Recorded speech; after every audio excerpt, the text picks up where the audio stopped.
안녕하세요, 라쿤입니다. 이번 영상에서는 배열 기반 리스트인 시퀀셜 리스트를 구현해 보겠습니다. 이전 영상에 리스트 인터페이스를 상속받기 때문에 궁금하신 분은 이전 영상을 참고해 주시기 바랍니다. 문법은 최대한 쉽게 사용하려고 하는데요. 어차피 자료구조 공부를 하는 거니까 성능이 조금 떨어지더라도 가독성을 더 신경 쓰도록 하겠습니다. 구현 전에 시퀀셜 리스트의 핵심을 먼저 살펴보겠습니다. 시퀀셜 리스트는 배열 기반의 리스트라고 말씀드렸죠. 배열이 무엇인지 먼저 생각해 보겠습니다.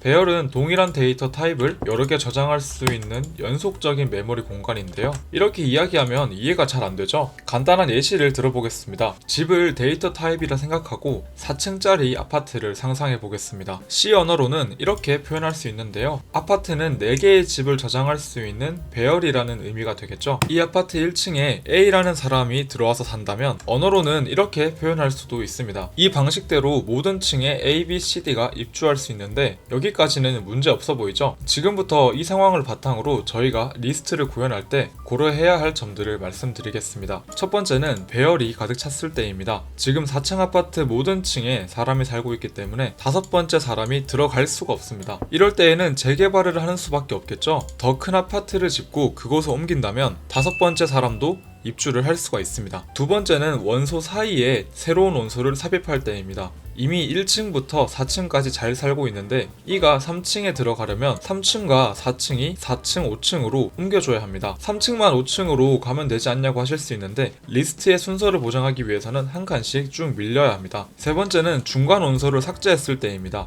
물론 실제 아파트라면 전혀 문제가 없는데요. 리스트가 순서를 유지하면서 데이터를 저장하기 위해서는 중간에 원소가 빠져나갈 때마다 빈자리를 채워주어야 합니다. 방금 보신 예시처럼 배열 기반 리스트를 구현할 때에는 배열이 가득 찼을 때 그리고 중간에 원소가 들어가거나 제거됐을 때 이 상황에 대해서 잘 고려를 해서 구현을 해줘야 됩니다. 이제 구현을 시작해 볼 텐데요. 지금 말씀드린 것들을 잘 참고해 주시기 바랍니다. 먼저 시퀀셜 리스트 헤더 파일을 하나 만들어 주었고요. 저번에 만들었던 리스트 인터페이스를 인클루드 했습니다. 리스트 인터페이스가 템플릿 클래스였기 때문에 지금 만들 시퀀셜 리스트도 마찬가지로 템플릿을 선언하겠습니다.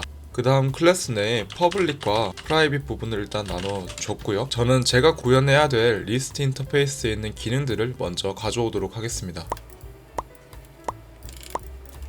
지금 복사해온 기능 외에 생성자와 소멸자도 선언해 주겠습니다. 소멸자는 인터페이스에서 가상 소멸자를 선언해 두었기 때문에 시퀀셜 리스트 소멸자에서도 오버라이드를 붙여 주었습니다. 가상 소멸자는 C++의 인터페이스를 잘 모르시면 이해하시기가 어려우실 텐데요. 지금 당장 그렇게 문제되는 부분은 아니니까 너무 신경 쓰지 않으셔도 됩니다. 간단하게 설명드리면 생성자는 클래스가 만들어질 때 수행되는 부분이고요. 반대로 소멸자는 클래스가 삭제될 때 동작합니다. 파이썬에서 생성자는 init 함수랑 같다고 보시면 되고요. 파이썬에서 클래스 소멸자는 del 함수와 똑같다고 보시면 됩니다. 그러면 이제 우리의 시퀀셜 리스트가 기능을 제대로 할 수 있도록 하나씩 구현해 보도록 하겠습니다. 가장 먼저 멤버 변수를 몇 개 선언하도록 하겠습니다. 우선은 데이터를 저장할 배열이 있어야겠죠. 그런데 그 배열의 크기는 그때그때 더 커질 수도 있기 때문에 고정된 배열을 선언하는 것이 아니라 배열의 크기를 바꿀 수 있도록 포인터 변수를 선언하도록 하겠습니다. C 언어를 사용해 보신 적이 없다면 포인터가 뭔지 잘 모르실 텐데요. 자료구조의 로직을 이해하는 데에는 큰 문제가 없을 거라고 생각됩니다.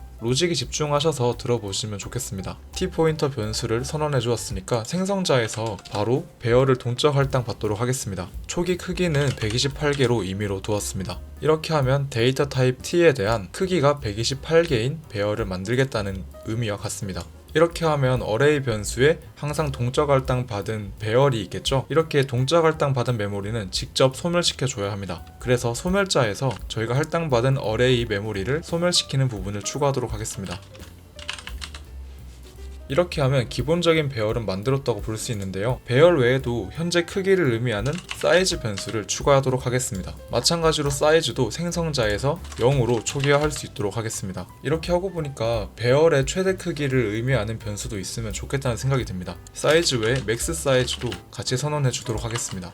그리고 맥스 사이즈를 맨 처음에 128로 할당을 해주고 이 128 부분을 맥스 사이즈로 변경하도록 하겠습니다. 이렇게 하면 기본적으로 저희가 데이터를 저장할 배열을 만들었다고 볼 수 있고요. 그리고 현재 원소가 몇 개 있는지 기록할 수 있는 변수까지 만들었다고 볼 수 있습니다. 이 상태에서 저희가 구현할 수 있는 기능들을 구현해 가면서 필요할 경우에는 멤버 변수를 추가하거나 또는 새로운 함수를 추가하는 식으로 진행하도록 하겠습니다. 방금 전에 시퀀셜 리스트 설명을 드리면서 저희가 잘 고려해야 되는 부분이 세 가지가 있다고 말씀드렸죠. 첫 번째는 배열이 가득 찼을 때, 두 번째는 배열 중간에 원소를 삽입할 때, 마지막 세 번째는 배열 중간에 있는 원소를 제거할 때였습니다. 그런데 insert는 두 번째 상황과도 상당히 밀접한 함수입니다. 배열 중간에 원소를 추가하는 기능을 수행할 수가 있죠. 그렇기 때문에 insert 함수 구현 난이도가 이 시퀀셜 리스트 중에서는 조금 높은 편입니다. 상대적으로 더 간단하게 구현할 수 있는 기능을 먼저 구현하고 추후에 insert 기능을 구현하도록 하겠습니다. get 함수는 정말 간단하죠. 인덱스 위치에 있는 원소를 리턴만 하면 됩니다. 정말 간단하게 보면 이렇게 생각할 수 있는데요. 저희가 고려하지 않은 게 있죠.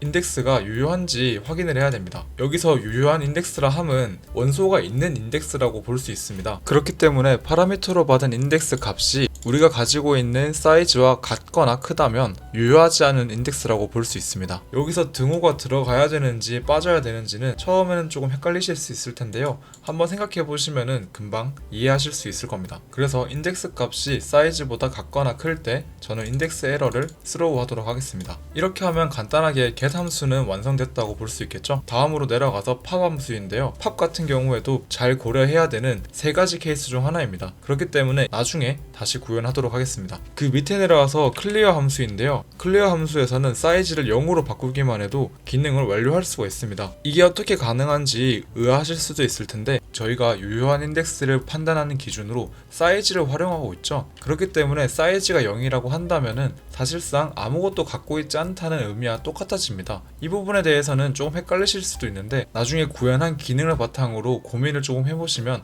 이해가 되실 수 있을 거라 생각합니다. 일단은 클리어도 이렇게 간단하게 구현하고 내려가도록 하겠습니다. 다음 구현할 함수는 set 함수입니다. set 함수도 get과 비슷하게 우선은 인덱스가 유효한 인덱스여야 합니다. 그리고 인덱스가 유효하다면 단순하게 인덱스 위치에 있는 원소를 엘리멘트로 바꿔주면 되겠죠. 이렇게 간단하게 set 함수도 구현을 완료했고요. 다음은 length입니다. length는 더 간단하죠. 원소 개수를 의미하는 사이즈라는 변수가 있으니까 그냥 사이즈를 리턴하기만 하면 됩니다. 다음 함수인 EGMT도 정말 간단하게 구현할 수 있는데 저희가 가지고 있는 사이즈 변수를 활용하면 됩니다. 결국에는 사이즈가 0이면은 비어있다는 거고 0이 아니라면은 비어있지 않다는 거니까 사이즈가 0일 때 true를 리턴하고 그렇지 않을 때 false를 리턴하도록 하겠습니다. 이 문법은 C 언어뿐만 아니라 다른 언어에서도 지원을 해주는 경우가 많은데요. 사망연산자라고 합니다. 혹시나 이 문법이 어색하신 분들은 사망연산자로 한번 검색을 해보시면 좋을 것 같습니다. 다음 구현해볼 함수는 find입니다. find는 엘리멘트와 동일한 원소의 인덱스를 반환을 하면 되고요. 단 동일한 원소가 없다면 -1을 반환하면 됩니다. 그러면 모든 원소를 순회하는 로직을 넣어야 되기 때문에 포문을 사용하도록 하겠습니다. 그리고 우리가 배열에 저장하고 있는 원소가 엘리멘트와 같다면 그때 인덱스를 리턴하면 되겠죠. 그리고 포문이 끝날 때까지 리턴되지 않았다고 한다면 동일한 원소가 없다는 의미이기 때문에 마지막에는 -1을 리턴하면 됩니다. 이제 푸시 프론트와 푸시 백이 남았는데요. 푸시 프론트는 맨 앞에 엘리멘트를 추가해야 되는 거기 때문에 인설트와 거의 비슷한 맥락입니다. 그래서 푸시프론트도 잠깐 미루고 마지막 푸시백을 먼저 구현하도록 하겠습니다. 푸시백은 정말 간단하게 구현을 할 수 있는데요. 현재 사이즈는 가장 마지막에 들어올 원소의 인덱스 위치와 같습니다. 그렇기 때문에 단순하게 어레이의 사이즈 위치에 엘리멘트를 넣어주기만 하면 됩니다. 그리고 새로운 원소가 저장이 되었으니까 사이즈를 하나 더 키워줘야겠죠. 이렇게 하면 푸시백 구현이 완료되었을까요? 얼핏 보면 푸시백 구현이 완료된 것처럼 보이는데 사실 그렇지가 않습니다. 왜냐면 배열이 가득 찼을 때를 고려하지 않고 있는데요. 아까 전 설명에서 배열이 가득 찼을 때에는 어떤 재개발을 통해서 더 큰 배열을 만든 뒤에 내용물을 옮겨줘야 되는 과정이 필요하다고 말씀드렸죠. 그 부분을 추가하면서 푸시백 구현을 좀 더 완벽하게 만들어 보도록 하겠습니다. 그리고 지금 보니까 제가 복사 붙여넣기를 하면서 오타를 낸 것 같아요. 푸시 프론트라든지 푸시백은 리턴을 안 해도 되거든요. 제가 위에 있던 find 함수를 복사하면서 그냥 int 그대로 놔뒀던 것 같습니다. 애초에 인터페이스에서부터 실수한 것 같아서 인터페이스도 같이 수정하도록 하겠습니다. 그럼 다시 푸시백으로 돌아와서 배열이 가득 찼을 때 더 큰 배열로 바꿔주는 로직을 추가해 보도록 하겠습니다. 배열이 가득 찼다는 거는 사이즈가 현재 맥스 사이즈와 같다는 의미가 되겠죠. 되겠죠. 가득 찼을 때 조건문을 걸어주고 private 함수를 하나 더 추가하도록 하겠습니다. increase 함수는 말 그대로 배열의 크기를 키우는 함수인데요. 간단하게 2배로 키운다고 하겠습니다. 아까 전 설명에서 보셨다시피 기존의 배열을 2배로 키우는 것은 안 되고요. 2배로 큰 배열을 새로 만들어야 합니다. 그래서 현재 맥스 사이즈보다 2배 큰 배열을 먼저 만들어 주도록 하겠습니다. 그 다음에는 새롭게 만든 더 큰 배열에다가 기존에 있던 값들을 옮겨주는 작업이 필요하겠죠. 이때에도 포문을 사용하도록 하겠습니다. 기존 원소의 값들을 제대로 복사를 했다면 원래 쓰던 배열은 이젠 필요가 없어진 거잖아요. 그렇기 때문에 기존 배열에 대한 메모리를 소멸시켜주는 작업을 추가하도록 하겠습니다. 그 다음에 변수명을 맞춰주기 위해서 tmp를 다시 할당을 해줄 텐데 이 부분은 C의 포인터를 잘 모르신다면 이해하기가 좀 난감합니다. 그냥 간단하게 increase라는 함수는 기존에 있던 배열보다 2배 더 큰 새로운 배열을 만들어서 그 배열로 기존에 있던 원소의 값들을 복사해 준다. 이 정도로만 이해하시면 될 것 같습니다. 마지막으로 맥스 사이즈가 2배가 된 거니까 맥스 사이즈도 2배로 바꿔주도록 하겠습니다. 이렇게 increase라는 함수를 새로 만들어 주었다면 배열의 크기를 2배로 더 늘리고 기존에 있던 원소를 그대로 옮겨오기 때문에 이제 새로운 원소를 더 추가할 수 있겠죠. 이렇게 되면 푸시백 구현이 정말로 끝났다고 볼 수 있습니다. 사이즈 위치에 값을 저장하고 있는 것이 헷갈릴 수 있는데요. 그림으로 보시면 훨씬 이해하기 편합니다. 4개의 원소가 저장된 배열을 표현해봤는데 자연스럽게 사이즈가 가리키는 위치가 다음 저장할 위치가 되죠. 어레이의 인덱스가 0부터 시작해서 그런 건데 이렇게 시각화해서 보시면 이해하기 쉬우니까 이해가 잘 안되시면 그림으로 생각해 보시기 바랍니다. 그럼 이제 인서트 구현을 해볼 텐데요. 그림으로도 한번 생각해 보겠습니다. 만약에 2번 위치에 인설트를 하려고 하면 2번, 3번 원소를 오른쪽으로 한 칸씩 옮겨야겠죠. 이렇게 오른쪽으로 한 칸씩 옮긴 뒤에 2번 인덱스 위치에 내가 저장하려는 원소를 저장하면 됩니다. 주어진 파라미터에 대입해서 생각해보면 인덱스부터 사이즈 -1까지 있는 원소를 오른쪽으로 한 칸씩 밀고 그 뒤에 인덱스 위치에 원소를 저장하면 됩니다. 지금 말씀드린 것들을 인설트 구현에서 참고해 주시기 바랍니다. 그럼 이제 코드로 표현해 보도록 하겠습니다. 가장 먼저 인덱스 위치에서부터 사이즈 -1 위치에 있는 원소들을 오른쪽으로 한 칸씩 옮기도록 하겠습니다. 포문을 사용할 텐데요. 적혀있는 것 그대로 옮겨보도록 할게요. 이렇게 하면 오른쪽으로 한 칸씩 옮겨지는데 이렇게 구현하시면 안됩니다. 이렇게 구현하면 인덱스 이후의 모든 값들이 인덱스 위치에 있는 원소로 다 덮어 씌워지게 되는데요. 오른쪽으로 옮겨야 되기 때문에 오른쪽에 있는 원소들을 먼저 이동시켜 주어야 합니다. 이렇게 사이즈 -1부터 인덱스까지 한 칸씩 줄여가면서 구현을 하도록 하겠습니다. 그 다음에는 인덱스 위치에 내가 저장하려는 원소를 저장하면 됩니다. 하나 빠진 게 있는데요. 인덱스에 대한 유효성 검사도 해주어야 합니다. 인설트가 배열 중간에 삽입하는 기능을 가지고 있긴 하지만 인덱스의 값이 사이즈보다 크다면 원소가 이어지는 형태로 저장되진 않겠죠?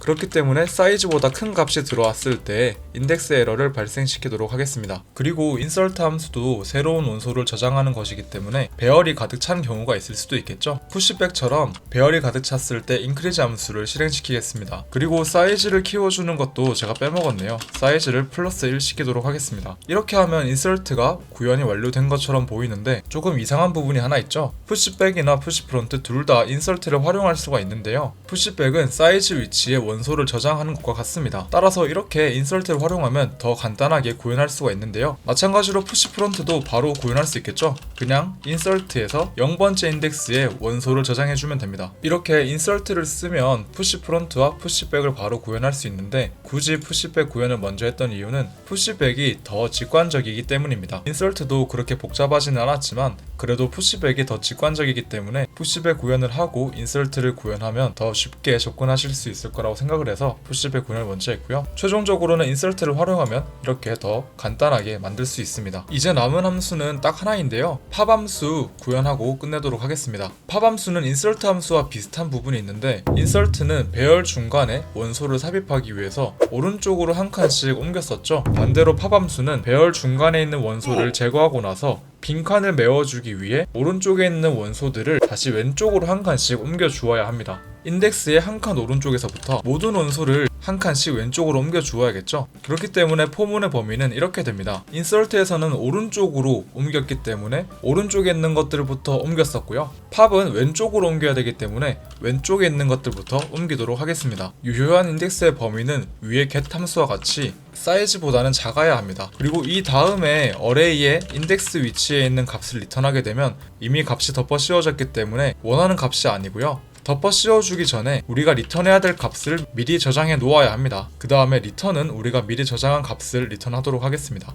팝은 원소를 제거하는 기능이기 때문에 사이즈를 하나 줄여주도록 하겠습니다. 이렇게 하면 팝도 끝난 것 같은데요. 드디어 시퀀셜 리스트 구현이 끝났습니다. 솔직히 어려운 자료 구조는 아닌데 그래도 처음 하시는 경우에는 꽤 쉽지 않았을 거라 생각됩니다. 사실 저도 금방 할 줄 알았는데 생각보다 오래 걸려가지고 조금 힘드네요. C를 오랜만에 쓰기도 했고 말하면서 라이브로 구현하려니까 엄청 헷갈립니다. 지금도 완벽하게 구현했다고 확신을 못하겠는데 실행이라도 잘 될지 걱정입니다. 그렇기 때문에 제대로 동작은 하는지 버그는 없는지 테스트를 해봐야겠죠. 다음 영상에서는 오늘 구현한 시퀀셜 리스트에 대해서 테스트를 해보려고 합니다. 라이브로 구현하고 있어서 버그가 너무 많지 않을지 걱정인데 버그를 발견하신 분께서는 댓글로 남겨주시기 바랍니다. 저도 얼른 테스트해보고 버그 픽스까지 마무리해보겠습니다. 그럼 구현 영상은 여기서 마치고 다음 영상에서 다시 뵙겠습니다. 감사합니다.